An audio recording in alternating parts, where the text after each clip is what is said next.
Welcome to Unburying the Dead, episode 7. We are a part of Silver Shamrock's Horrorcast, a podcast network that includes Killing Time with Silver Shamrock and Dead Headspace, a show hosted by Brennan and myself where we talk to creators in horror, crime fiction, and dark fiction, such as Chuck Palahniuk and Peter Straub. I'm your host, Patrick R. McDonough, joined by my co-host, Brennan LaFaro. Say hi, sir. Hello, everybody. And Hi, sir. And unfortunately, Ken could not make it today. He will be here with us next episode. Our guest host is Mr. Chuck Palahniuk. Say hi, Chuck. Hi, Chuck. That gets funnier every time, sir. So normally Ken takes care of this part where he introduces the book. So that'll be up to myself. Basically, the bullet points. It's Ira Levin's 1967 Rosemary's Baby. And before we dive into the plot or anything like that, I want to hear from you, Chuck, why you picked this book to write a forward for, because we know that there's at least one other Ira Levin book that you did a forward for, Stepford Wives. I'm just curious why it speaks to you. Well, in both cases, I was introduced to write the forwards, so I had the opportunity.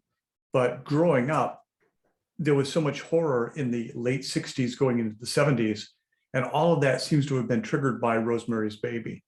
I'll have more to say on that later, but until that point, horror was very much centered around science and the atom bomb and Martians, but it was mostly science horror. And it wasn't really until Rosemary's Baby that horror took on this kind of demonic aspect of good versus evil. And it started a trend that lasted at least 10 years, probably closer to 15 years. Yeah, well said. So we start off Rosemary's Baby with Rosemary and her husband, Guy, and they're just kind of going over this apartment that they want to get. And they already signed up for the one that they thought they wanted. Branford looks like it's becoming available. And Brennan, actually, I kind of want to hear, because you just reread it. So I kind of want to hear you go over this in case I miss over anything, in case I gloss over it. Yeah, so I mean, we're introduced to Rosemary and Guy, like you said. I don't even know if I would say they are, looking at one apartment. They almost feel kind of pigeonholed into that first apartment, and then a room at the Bram opens up, and they kind of maneuver their way out of the first one in order to get to the Bramford. And they get from Rosemary's friend Hutch, they get a little bit of a history of the Bramford, and it is just absolutely soaked in all these horrific things that a girl from Nebraska, would never have to deal with. But now that she's in the big city, all this stuff. And one of the big ones that's going to come back later on to us is Adrian Mercado. So what I love about this part is that whole aspect of this girl who was raised Catholic, who moved out to the city away from family. And now she's almost kind of a little bit of a distance still, but she's almost kind of confronted with these real world evils. And actually, Chuck, I would love to hear your thoughts on that piece, the girl from the Midwest coming out to New York City. Well, it kind of is of a piece with a lot of other Ira Levin novels. So many of his novels start with that new beginning. A Kiss Before Dying opens with a young couple who are going downtown to be married by a justice of the peace, and that ends with the man duping the girl to the roof where he throws her off and kills her. Stepford Wives is about a couple that is starting a new life out in the suburbs, but eventually that's revealed to be that the husband has found out long before that Stepford is the place to go if you want to kill your wife. And what we're seeing in the very first part of Rosemary's Baby is that Guy Woodhouse is a really good liar, because he's the one that calls the landlord or the leaser where they've already signed a letter of intention. And he makes up this enormous lie about how he has an opportunity to be in a road show going to Vietnam? And don't those boys overseas deserve a good road show? And he does so to the extent that the least person asks if he will say hello to a relative of hers that's serving in Vietnam. I mean, that whole opening is just to demonstrate that Guy Woodhouse is a kind of sociopath. Yeah. And Sliver opens with a new beginning, a young woman moving into a new apartment. So many Ira Levin narratives open with that new beginning that is really just an ending. Not to get way off the Rosemary's Baby path, but we just did an episode about Burnt Offerings by and it's really similar in the beginning, where there's this new young couple, this dream house, and they're trying to essentially escape the big city. So I don't know the answer to this, but do you know, was that like a running theme in the 60s where everyone thought their dream was the big city, but really they just kind of want to get away from it all? I think that was yeah, it might have been an extension of that kind of gothic fantasy where the young woman ends up married to the charismatic guy in the isolated house in the country. It is Jane Eyre. It is so many novels where the young woman goes insane because she's put into isolation in the countryside. And we forget about the kind of isolation that people achieve in skyscrapers. I know people in New York, it takes them longer to get from their apartment to the street than it does for me to get from my house in the woods into downtown Portland. Wow. And so isolation can be vertical, it can be spatial as well as just geographical. And so I think in a way, we're seeing this kind of gothic isolation acted out in as many ways as possible. That's a good point. My brother-in-law used to live in Boston, and he told me it took well over an hour to get 3 blocks away from where he lived to his place of business. And I mean, you could walk there. Yeah, that's a great point. I didn't think of that. So Brennan, you're a little bit better at articulating, describing plots. Can you kind of pick up where we left off, where they take us to where's next? Yeah. Sure. So definitely we really want to focus in on what Chuck said, where we see the first inkling of Guy being this con artist, basically this master liar, because that's certainly going to come back later in the plot. But once they start getting settled at the Bram, after that we meet Minnie and Roman Castevet, and they, right off the bat, we can tell these people are going to be integral to the plot. Minnie kind of makes the first appearance, and she's just very kooky, a little bit wacky, the nosy neighbor. And the way that Ira Levin writes her is he's funny. Like he's got this, he's subtle funny. And a lot of that comes out in the dialogue of his characters. And I really appreciated it a lot more the second time I read this through. I picked up on it the first, appreciated it the second. So, Minnie wants to just right off the bat almost kind of ingratiate herself in Rosemary's life. She wants to see every aspect of the apartment. She jokes about how she has a big nose because she's so nosy. And she invites Guy and Rosemary over for dinner, and Guy kind of, I don't really want to go. They have this kind of silly little back and forth, and then they do end up going over there. And Roman kind of wins over Guy, and from there they end up almost kind of becoming friends. He's over there a fair bit, and this is where we kind of start seeing a little bit of this separation between Rosemary and Guy that becomes a pretty big plot point. And Chuck, how about we throw it to you at that point? Well, you're leaving out one sort of key character. Is through the partition wall they hear Roman, and they hear Ruth Gordon, but they don't meet them until they've met Terry Giannoffrio, who's a former drug addict prostitute that is living with Roman and Minnie. And they come back to the apartment one night, and there is Terry on the sidewalk. She's dead. She's thrown herself from the window. And it's at that moment that Roman and Minnie walk up, and they physically meet over Terry Giannoffrio's bloody body laying there on the sidewalk. And that's a really important plot point, is that Terry Giannoffrio has killed herself for some unknown reason. You know what? I never thought of it. Maybe you guys kind of figure this out, but was Terry someone that was supposed to be Rosemary? Was she supposed to be the host of this devil? I don't think they talk about that in either the book or movie, but now that we're talking about right now, I'm kind of thinking that's what her whole purpose was. Well, she really was, because in her speech in the basement with Rosemary, she says, at first I thought they wanted me for a sex thing. Oh, but they right. turned out to be really genuine, like, parents to me. And then later through the partition wall that night, when Rosemary has the dream of the nuns and the bricked up windows, which I understand is supposed to be a dream of contraception, that as a Catholic, she's using contraception and she should not be.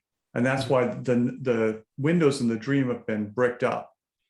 But we also hear Minnie through the wall, and Minnie is saying, I told you we shouldn't have told her. I told you she would not understand. So it's kind of implied that they were setting her up for this impregnation, and that they told her, and that she subsequently committed suicide. Okay. The other part that figures in there is after Terry's death, they gift Rosemary the necklace with the Tanis root, and it was the same one that she had seen Terry wearing. She kind of has this little, maybe it's not the same one, maybe it's a very similar one, but deep down you get you expect that Rosemary knows exactly what she's got, and she doesn't particularly care for this stinky herb that she's now wearing around her neck. I really like the dream sequences in the movie. They're I know they're meant to be dreamy, for lack of a better word, but I just watched it again earlier today, and it's just so eerie and creepy. Like, there's not a whole lot going on. I think that's why it crawled under my skin, because there's no dialogue when people are talking, and there's just this ringing of the phone. That's really all I'm leaving it at for the dream sequences. But as far as the book's dream sequences, Brennan, I'd actually like to hear from you what your thoughts were on. Did you kind of get an eerie feeling on those? Well, definitely, and especially the one, I actually want to throw in a couple more things before we get to, I guess if you want to call it a dream sequence, but kind of the next big thing, we talk about the separation beginning between Guy and Rosemary, and essentially what happens next is he's up for a part, Guy doesn't get it, and pretty quick here we find out that the person who did get it has been just struck blind out of nowhere. And it's, Guy certainly doesn't want to get the part that way, or at least that's what he tells us. But nonetheless, it's a big break, and even if this show isn't great, it's going to get him a lot of attention that's going to get him parts in the future. So from there, he's kind of on cloud nine, and this elephant in the room of them having children, that's been kind of waffling back and forth. He says, you know what, let's do it. Let's go for it. And that's where our next dream sequence comes in. So Chuck, throwing the ball to you. Well, before that, I want to go back to the first dream sequence, because in the book, the first dream sequence ends up synopsizing the entire book. That at the end of the dream sequence of the bricked up church windows and the fight with the nun, the dream sequence devolves in the book with her going through underground tunnels that lead from her uncle's auto repair shop to the school. And ultimately they end up in a theater watching Patricia O'Neill in The Fountainhead, but it's live and it's not a movie.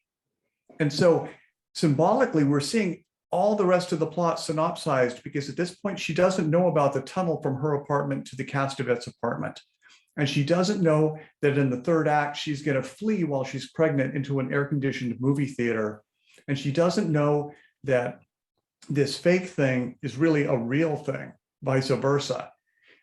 Everything is sort of predicted in that first dream sequence. And that meshes perfectly in some way with at the very end when Minnie, at the revelation of the baby, Minnie says, this was all preordained. This was all set to happen. This had to happen. It was all fated to be this way. And so this is this fantastic kind of setup and suggested, by Minnie's speech, that was all predestined. And then all of it came to happen because everyone was doomed to this. And I think that's one of the big functions of the first dream sequence, but they couldn't do it in the movie because it's too much visual stuff to represent.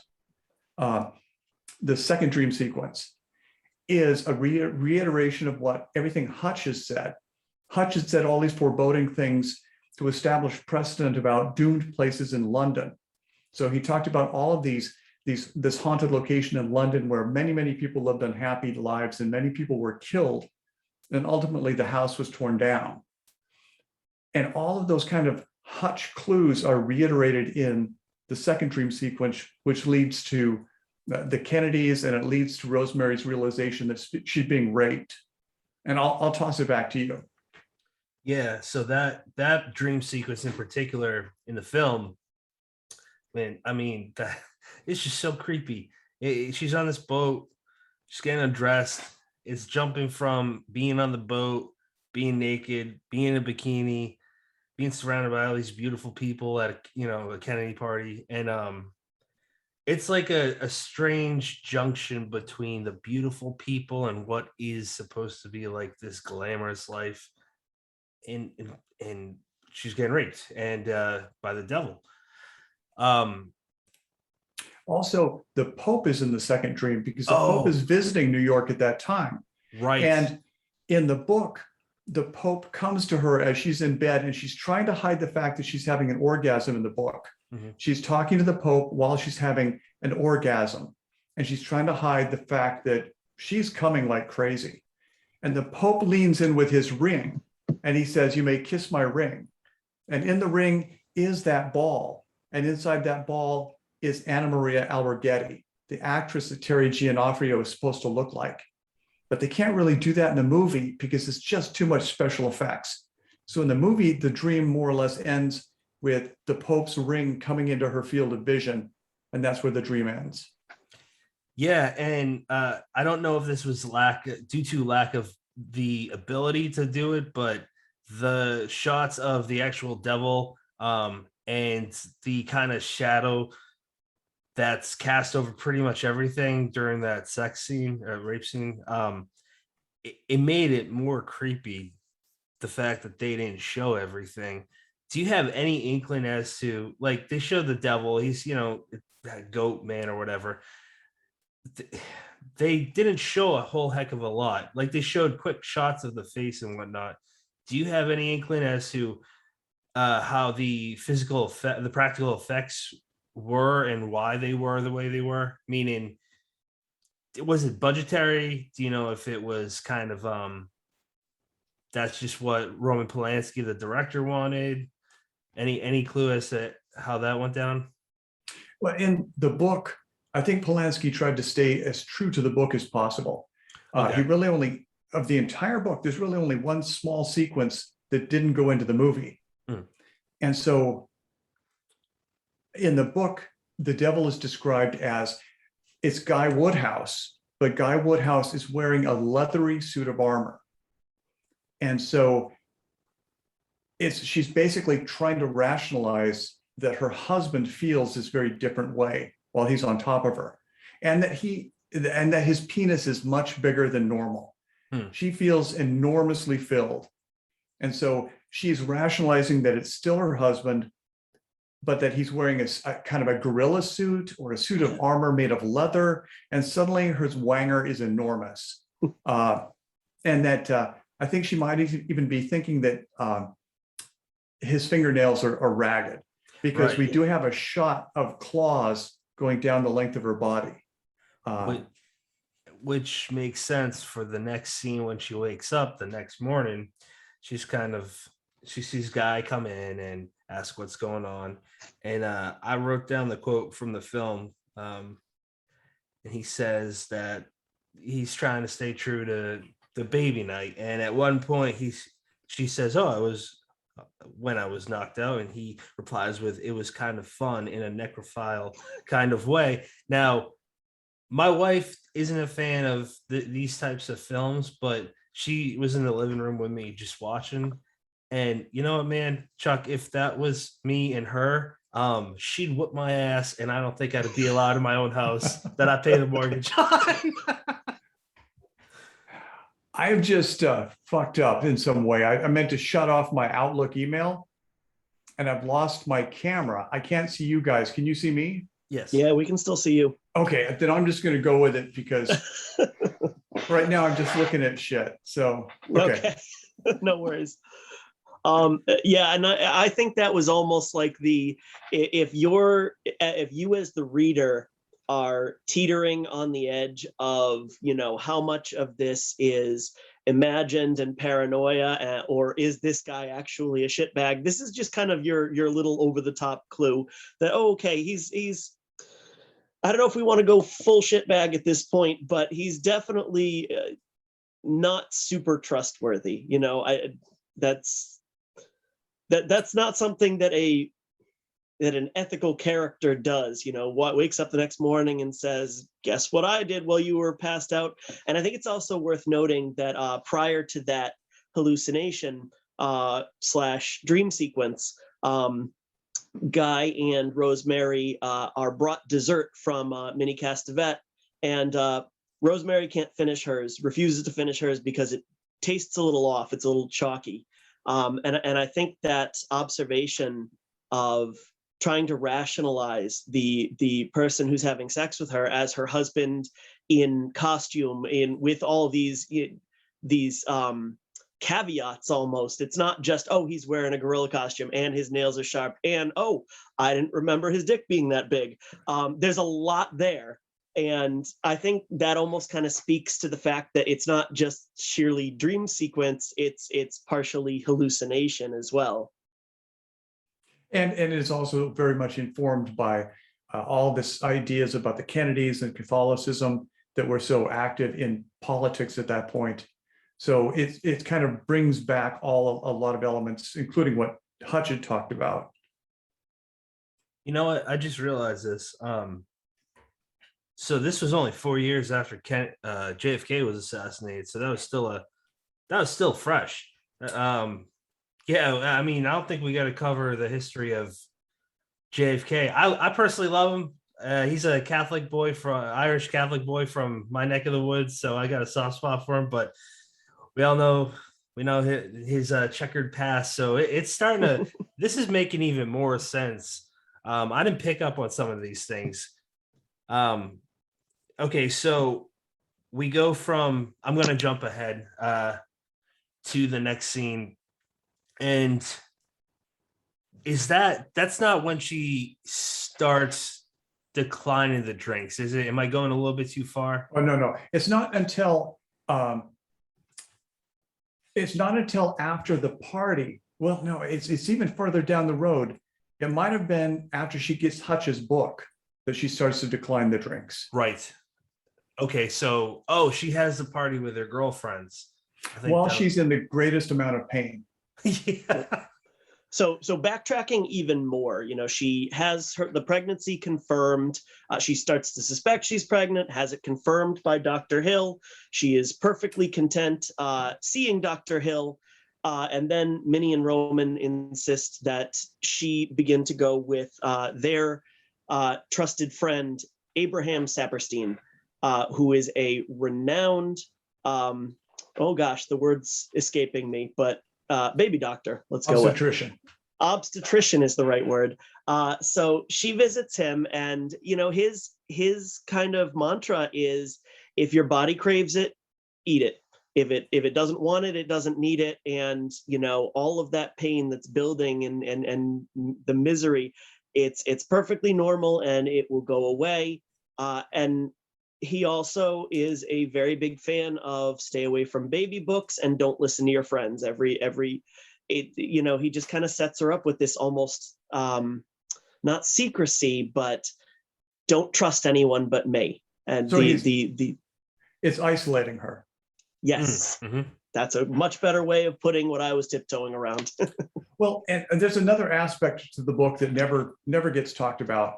And I corresponded with Ira Levin in the last few years of his life, and he would never really address this.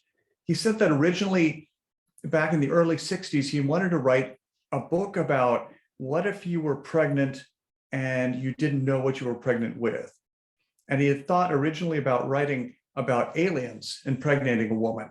But there'd been a really popular book called The Midwich Cuckoos about aliens impregnating a whole city of women, a whole town of women.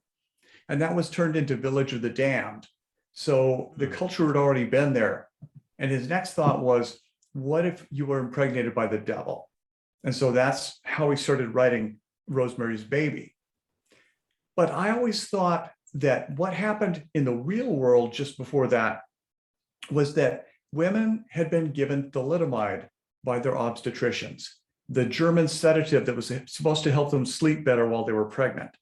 And because of this thalidomide, they gave birth to deformed children of greater and lesser extent.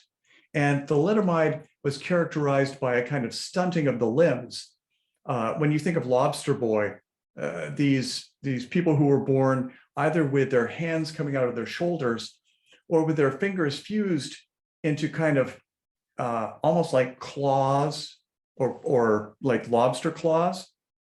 And so really early in the book, while Laura Louise, one of her neighbors, is knitting booties for the baby while she's still pregnant, Rosemary sees the booties and thinks Laura Louise is a terrible knitter because she's knitting these booties as if they're for claws instead of hands.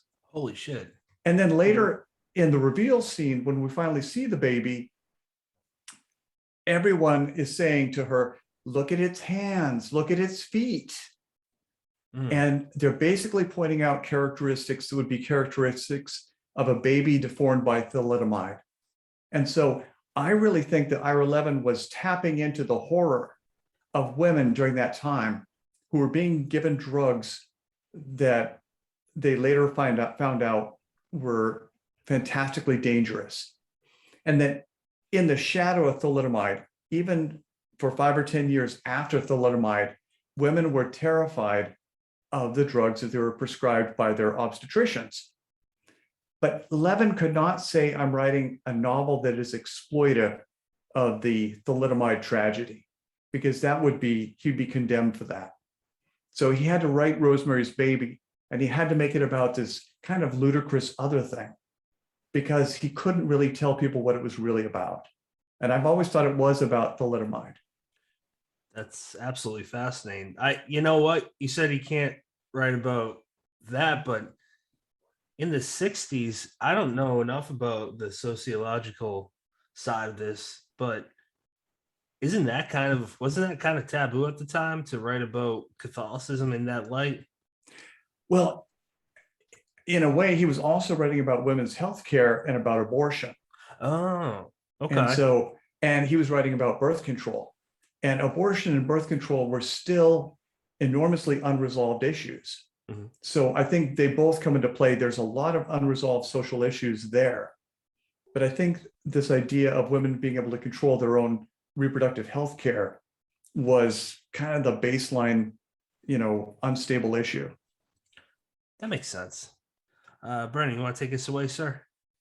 Yeah, I'm gonna echo that. I think that was the whole thalidomide thing. That's fascinating. One of my favorite things and least favorite things simultaneously about doing this show is reading a lot of these books for the first time in 2020, 2021, and wondering what it would be like to read Rosemary's Baby in 1967, what it would be like to read Psycho in 1959, and without the pollution that comes from these things being so ingrained in, our pop culture and everything like that.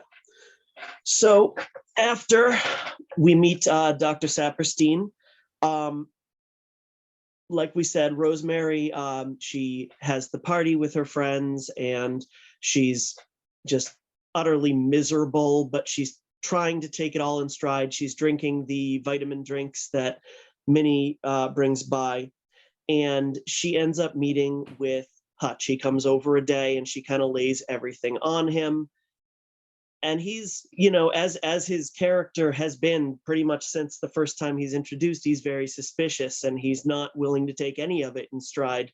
He has questions about everything. He doesn't seem to really trust anybody except himself. And he meets Roman. Roman comes by to see if Rosemary needs anything, comes in for a few minutes, and there's a little bit of an uncomfortable standoff between the two.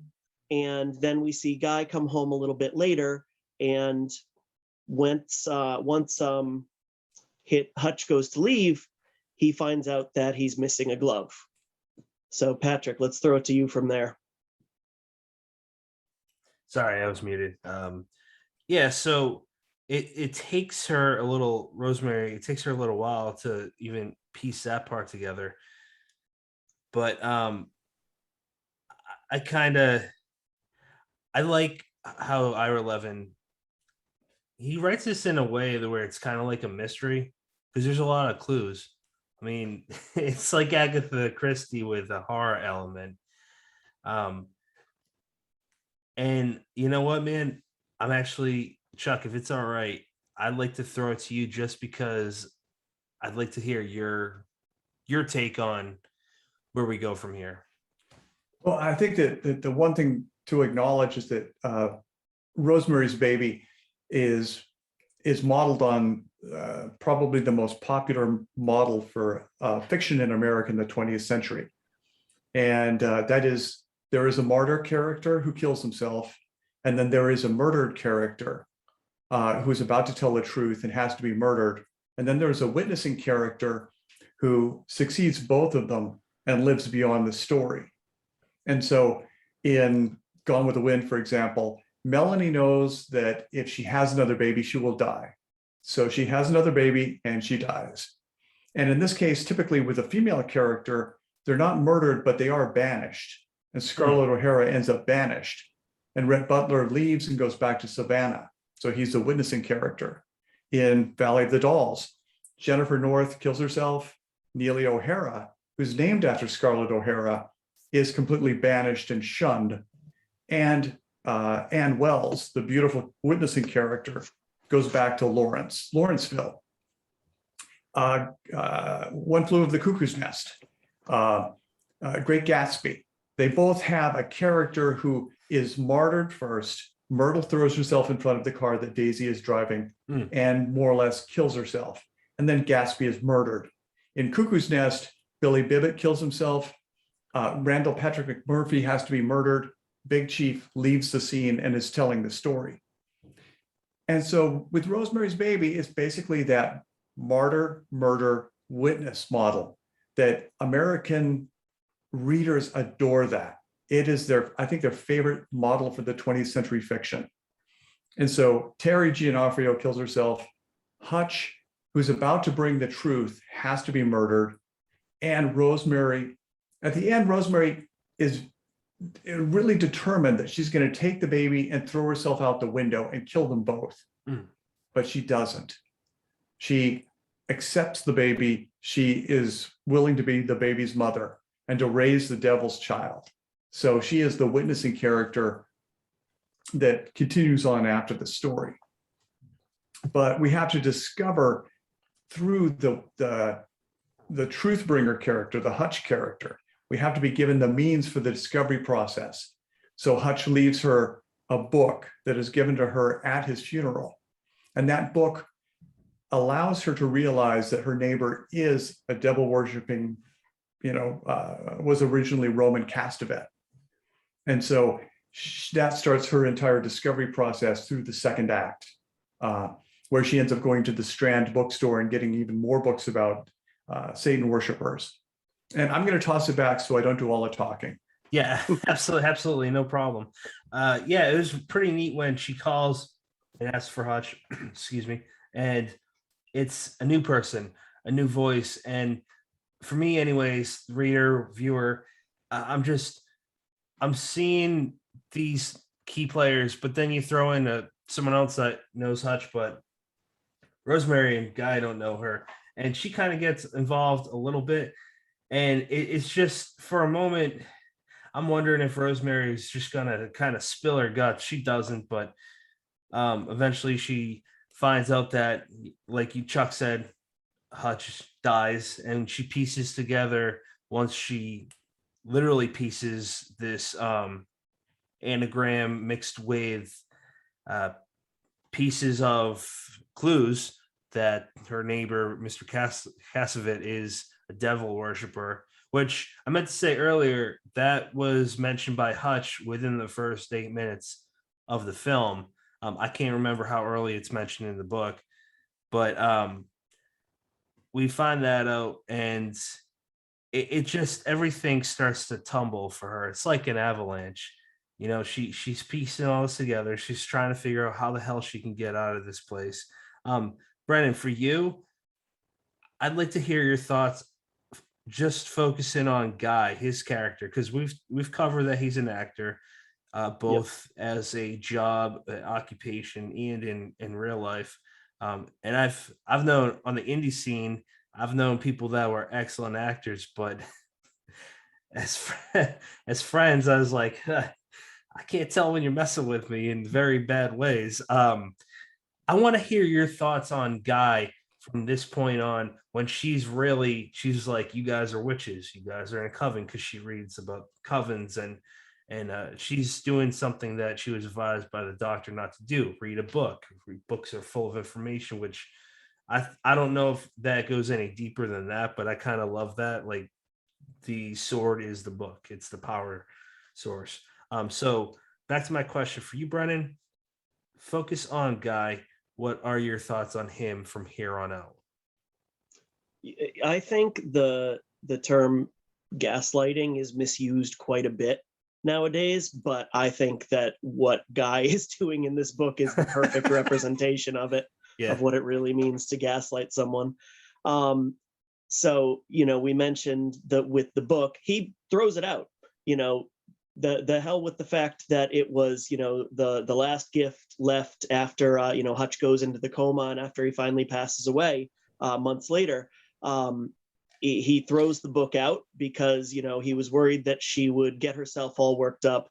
We find out that play tickets that he gave Rosemary and Hutch months ago, he said he got them from one place, and it turned out that wasn't true. She ran into his voice coach in I forget where, but the actor that he won the role from, or took the role from, who went blind, we find out that they switched ties like the day before it happened. Same thing with Hutch's glove going missing, and she kind of pieces together that he's taking these almost talismans from these people, and she kind of fills in the blanks that the Castevets are kind of helping him perform some sort of spell or something to get his way, to curse this person, whatever word you want to put on it. And from the word go, we said, oh, he's a good liar. He has no qualms about manipulating the first apartment into giving them back their down payment. But I think Chuck used the word sociopathic. And if you didn't, I'm sorry, I just put words in your mouth, but that's, we get a little taste of it on page 1, and we see it come to fruition later on. And it's interesting in the movie is early on, a lot of times when they want to imply that Cassavetes is lying, Roman Polanski has him deliver lines with his face turned away from the camera, and Polanski also loops these lines that don't necessarily have to be looped. For instance, when they come back from the first dinner party with Minnie and Roman, she says, why did they take down all their pictures? There were clean spots on the wall, and the pictures that were there didn't fit those clean spots. So it was clear that they took down all their pictures before we went over there.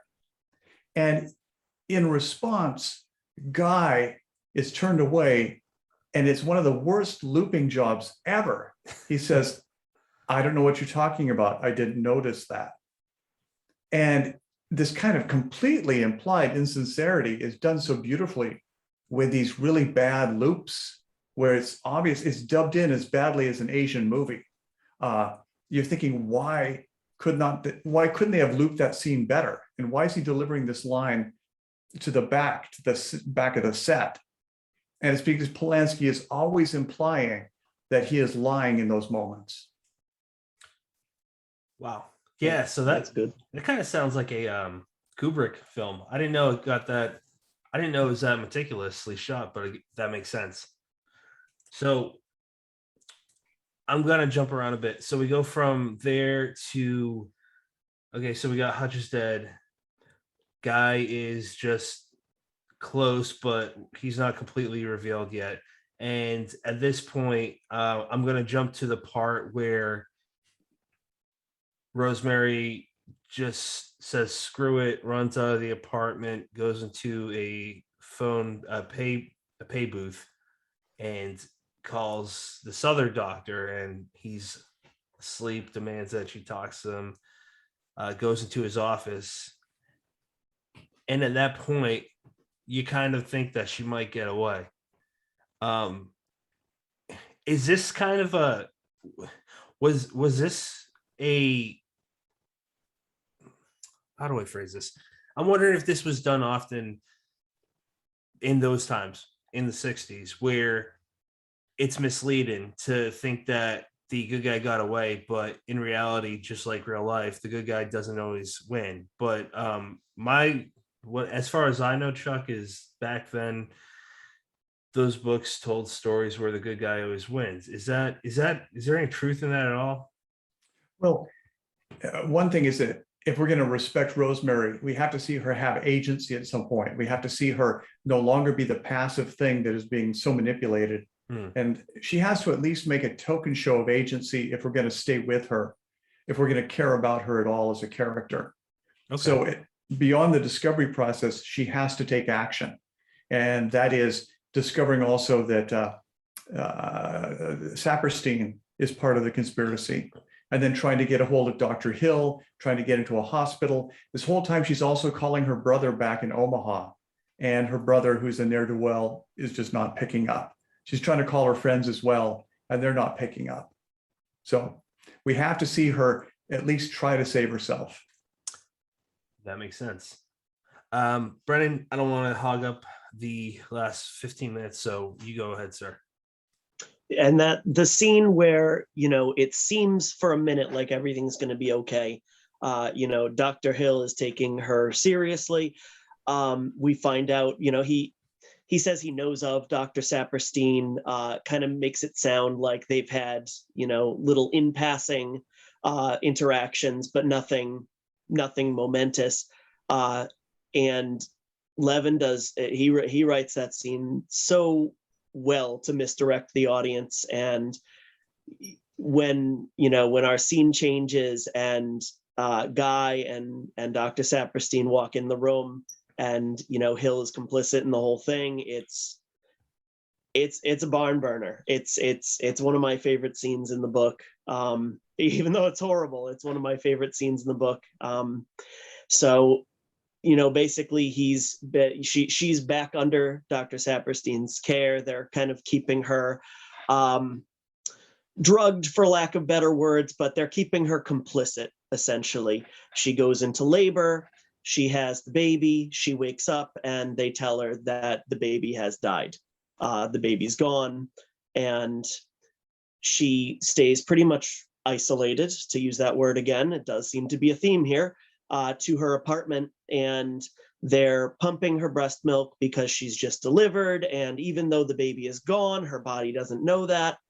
And she can hear this baby crying in the distance. Sounds like it's maybe just on the other side of the wall, like it's just in the next apartment. She's told that it's a new family on the floor above them that just moved in with a baby. And we kind of head down toward the finish line from here. Chuck, I'm going to send it to you. Well, and then we have to see Rosemary again take action. where she ends up drugging her captors, and she ends up getting a big butcher knife, and then sort of following the path through the tunnel into the Castevet's apartment, where there's a reception taking place with a lot of kind of sort of international types who seem to be there from all over the world to welcome Satan's baby. And we have the confirmation of everything up to that point. We have Guy Woodhouse shown that he's this sort of squeamish cuckold. You know, he really is a cuckold because he's allowed his wife to get knocked up by the devil. And then we have some really funny comedy where remember really early on, the first time they had dinner with the Castevets, Roman Castevet overfilled their glasses and he ended up getting liquor on the new carpet. And Minnie was down there with a towel, rubbing it like crazy, trying to get the liquor up. And then later we have an almost identical scene where Rosemary drops the knife and it sticks in the floor. And then Minnie walks over, pulls the knife up, and she rubs the floor to try to get the wood grain back to how it was before. So we're kind of seeing this sort of comic completion of a bunch of setups from earlier in the movie. And you forgot about the third dream, because after she gives birth, she dreams that she's back in Omaha and that she is presenting the baby to all of her blonde female relatives. Right. And they're all oohing and awing over the baby. And it's a complete dream of sweetness and fulfillment that she wakes up from. That's a good point. Yeah, and it is funny how Minnie just kind of does that. No one's even threatened by this woman that's about to essentially snap for very valid reasons. But I want to just point out with the book, I think it was of its time, the way that they describe the Asian guys. Ira Levin writes in the Japanese, and the going way back to the beginning when they're on the elevator. I think I don't know what term he uses, but he calls the black character the colored or something like that, where it's like a title. And I don't really have much more to say than I just thought it was interesting. And I do pick up on that for the older books. And I'm not too sure, but I don't know if they'd write it like that nowadays. Well, Levin he wanted to acknowledge the black characters, but it was 1960 whatever. And so in the book, he has the elevator operator is a Negro with a pasted on smile who seems to hate everyone, who hates them. And then later when Rosemary first goes down to the laundry room in the book, she walks in and it's all the black household help. It's all the women who are there to clean and to do laundry for the folks in the building. And as soon as Rosemary walks in, they all quit talking and no one says a word, all of these women, for as long as she's down there. And she feels, quote unquote, Negro oppressing. So after that, she only goes down there in off hours when she's not going to be the token white person. And that's when she meets Terry Giannoffrio. And in Stepford Wives, Ira Levin got a little more with it, because the last couple to move to Stepford in this cycle story is a very successful female illustrator, and she's black. She writes and illustrates children's books, and she has a black husband. And we know that Stepford is going to get its first black female robot. So things are progressing in the Ira Levin world, but that's not for another 10 years. That's funny. That's yeah, so we did another episode, and it goes along these lines, on Peter Benchley's Jaws. And we were talking about it later on with Joe Lansdale, and he said something in the same vein as you. Basically, it's social commentary. It's not surface level. I don't, for lack of knowing how to say this, it's not surface level. I'm gonna see what I can get away with type of writing. It's very designed very ingeniously. They're kind of making a point, and that's what great writing does, is it's social commentary of the times. Like, jump into George Romero. I mean, that's what the whole Night of the Living Dead was. Brennan, I'm kind of rambling. Why don't you take over for me? That's okay. So I'm going to take us to the end events, and I'm actually going to keep us at an hour, I'm going to wrap it into my final thoughts, if that's okay with you, gentlemen. Yes. Yep. So, she ends up, they almost expect that she's going to want to keep her distance from this baby. Now that she knows that it is in fact the son of Satan, that Rosemary is going to want nothing to do with it. And it's almost Minnie and Minnie alone who kind of encourages her to go over to this baby to pick him up. He's got the little gloves on to cover his claws. He's got these, golden goat eyes, and she loves him anyway. And there is a little bit of the ending is kind of it's dark, it's ominous, but there's also a tinge of hope to it. At least that's the way I read it. Now I'll admit I have not read Son of Rosemary, although I am going to be. Do not. Don't. It's dreadful. Okay. It's terrible. Not even I will just as save a you the social trouble. experiment. The Okay. son has sex with Rosemary. Oh, Adrian no. has sex with his mother. That's the big high point of the book. It's awful. that's That's the incest. high point of the book. Yeah. Okay. All right. So anyways, I have not read Son of Rosemary. I may not read Son of Rosemary. I like the kind of almost ambiguity to the ending of just this book, to, kind of wondering where she leaves it. Like, yes, his father is the devil. He's 50% Satan, but he's also 50% me. So I believe there might be some good in him. And also think of it in terms of romantic fatalism, because that movie came out at a time of Midnight Cowboy and Bonnie and Clyde and all these movies where people strove for a dream and they ended up with shit, and they had to do their best with shit at the end. And so in terms of how people wanted movies to end, they didn't really want happy endings because the world was really falling to pieces. They wanted movies that reflected the world where people had to do their best. That's absolutely it. Plus, you're coming off of Vietnam. I mean, what was that? It's during the worst years of Vietnam. Yeah. It's during the worst years of the riots that were burning down American cities. There was so many things going wrong in the culture that you could not have a happy ending. You had to have these conflicted, fatalistic endings. Hmm. Kind of makes me wonder what's going to come out of these past few years. There's a lot of talk about romantic fatalism coming back, and that's why supposedly horror has come back so strong in the last few years, is because people need to see these things through a metaphor, because they can't address them directly. I don't know if you're aware, but Stephen Graham Jones for The Only Good Indians, he just won a Mark Twain Award, and that, that's a guy that writes pretty much only horror. That is just, he's winning everything. He's scooping up all the awards in sight. So, Brennan, your final thoughts? Are you complete with those? Final thoughts. If I were to give this a star ranking, honestly, this is a 5-star one for me. I absolutely loved this book, and I loved it even more on the reread. My favorite thing about this, I think, is you almost get to choose your own adventure, because if you are 100% on board with Rosemary, there are enough clues in there that you can, believe in Satan and witches from the first page. And if you want to read it as it could be all in her head up to a certain point, and that certain point is pretty much the ending, like the last couple pages, you could read it that way too.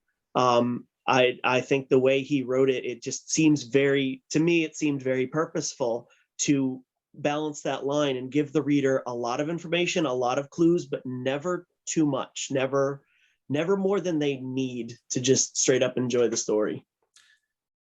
Chuck, I'm gonna save you for last, if that's okay. My final thoughts and the final scene. I don't think we actually covered the film side of it entirely. It doesn't show the baby. You don't see him at all. It's just kind of the reactions of everyone, and Rosemary going up to the baby, Roman having her back, and her, as Chuck said, accepting the role of mother. But my final thoughts are that I really enjoyed it. I too give it a 5, because it hit everything on my checklist of books that I enjoy. It built up dread, as good character development, and the parts that were truly horrific were they were pretty messed up.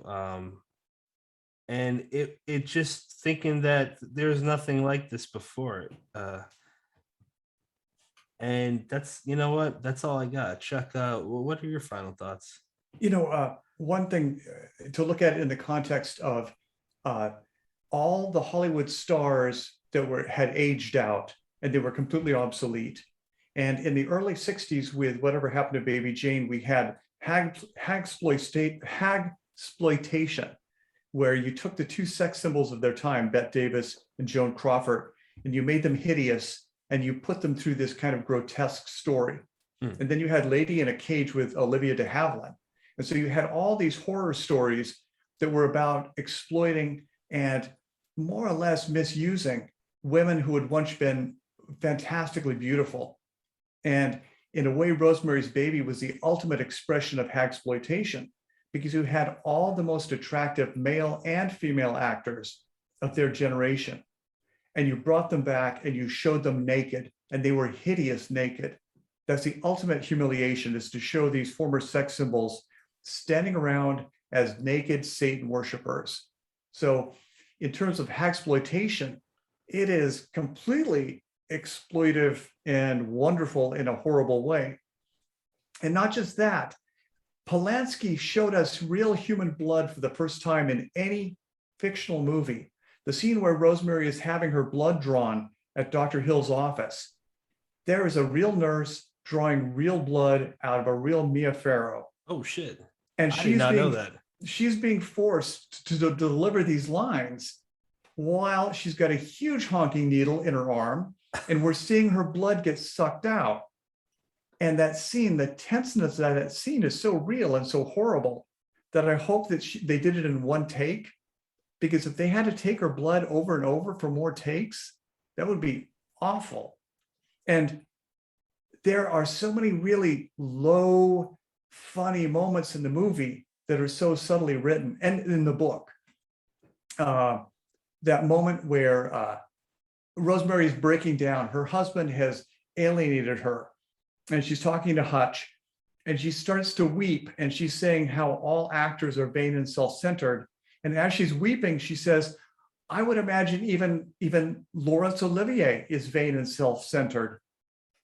And it's such a fantastically funny moment, because there's probably no actor in the world at that time who was more vain and self-centered and famous for it than Laurence Olivier.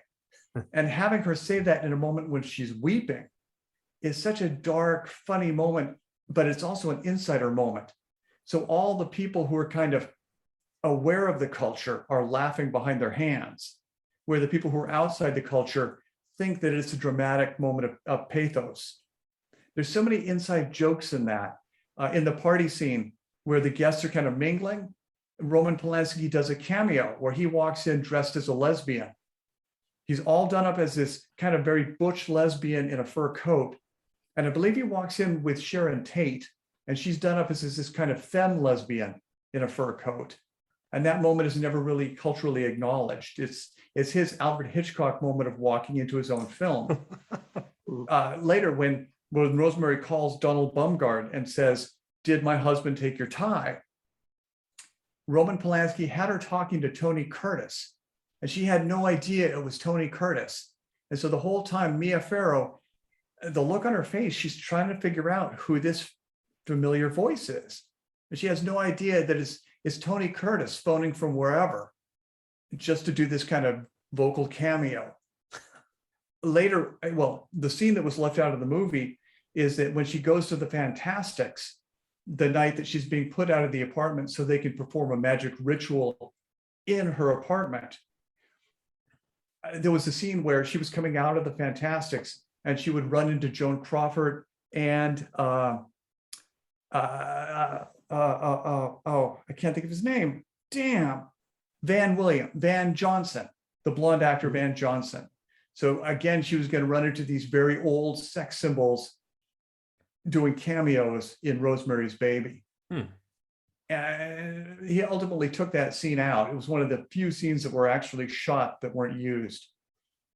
So there's just so much kind of Hollywood insider humor in that movie that is never really acknowledged, is completely overlooked. But it's really a dark comedy on so many levels, in the same way that Gods and Monsters showed us that the Frankenstein movies were very much dark comedies and were intended as dark comedies. That's a lot to think about, man. See, this is why we love doing it, because Brennan, Yeah. I'm gonna speak for Brennan real quick, but education-wise on older, what we deem classic horror books, we are rookies. So hearing guys like you and other established authors, or even the guy that runs the show, Ken McKinley, we learn a lot. So I appreciate your time, Chuck. Thank you as always. And just a little plug for you. Your latest essay, People, Places, Things, My Human Landmarks, that's on scrib.com. Is there anything that you want to mention on that? Or, and apologies, I don't remember who it's with, your latest podcast. Is there anything of those two things you want to talk about? I just did Joe Rogan, and in a couple of weeks I go to Los Angeles to do impact theory and to do armchair experts. I've got a new Substack, like everybody else in the world. I've got a Substack, and where I am posting a serialized novel, and I am posting really edgy fiction that I originally wrote as an anthology television series that was a little too edgy for everybody. It was too edgy for everybody. Apple gave us development money, but ultimately it was too dark and too over the top to go into production. So it is now short stories that will gradually come out over this Chuck Palahniuk Substack thing. So, and it's also a lot of writing lectures that kind of springboard off of my writing book, which was called Consider This. So the Substack, the Scribd essay, which is a huge essay that includes the strange, impossible fact that, guess who my babysitter was when I was a very, very small child? I have no idea. Who was Roman Polanski married to? Oh, I don't remember. Damn it. Sharon Tate. Oh, yes. Wow. She was your Sharon babysitter? Tate. When she was a teenager, she was best friends with our babysitter, and our babysitter, whose name was also Sharon, would bring her over all the time. Holy shit. And it wasn't until she was dead that my mother told us, do you remember your babysitter? Your babysitter is dead. And so that's what is such a strange, small, interconnected world this is. And I think that's why we love Ira Levin's books, is because they are so densely interconnected that some of the few books that really seem to reflect the world. Yeah, that is fascinating. And I wanted to cover real quick before we say goodbye, your episode on the Joe Rogan experience. It's episode 1726. I loved it, but in particular, for those that have not heard it yet, just a few things you guys talk about: the hypersensitive culture. You had some really interesting views on that. Your head trauma, which, to keep it real plain and simple, transformed your writing in ways I never knew about before. And you cover stuff about your past. And I'm not gonna. Sorry, go ahead, Chuck. We also make a really good point about Alien.